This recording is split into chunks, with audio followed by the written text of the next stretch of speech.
Before we delve into this story that resonates in the hearts of humanity to this day, I ask you to like, subscribe to the Holy Pages channel, and activate the bell.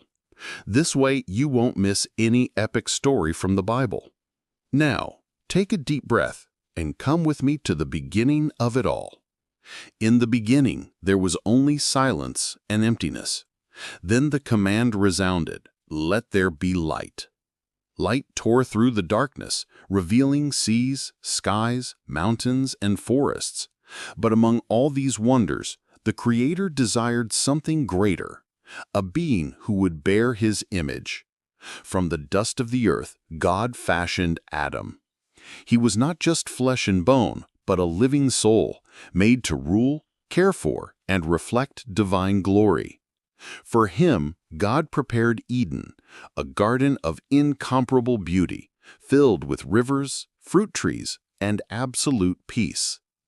Adam was given the mission to care for the garden and name the animals. But even surrounded by such beauty, something was missing: companionship. So God made Adam fall into a deep sleep, took a rib, and formed Eve. When Adam saw her, he recognized in her a part of himself, and at the same time, something new and mysterious. In the heart of Eden, two trees stood out: the tree of life and the tree of the knowledge of good and evil. God gave them complete freedom, except for one command: "You shall not eat of the tree of knowledge, for in the day that you eat of it, you shall surely die." This limit was not punishment, but proof of love and freedom. Without choice, there would be no true obedience.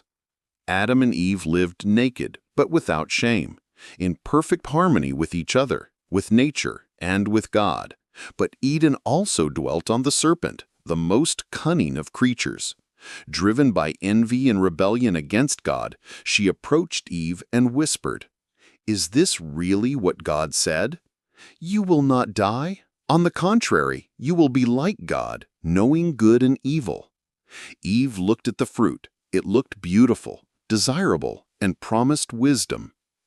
In a decisive moment, she plucked it, ate it, and gave it to Adam, who also ate.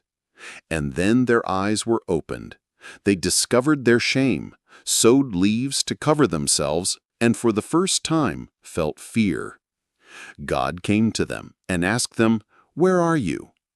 Adam blamed Eve. Eve blamed the serpent. But nothing would erase what had been done. With pain, God announced the consequences.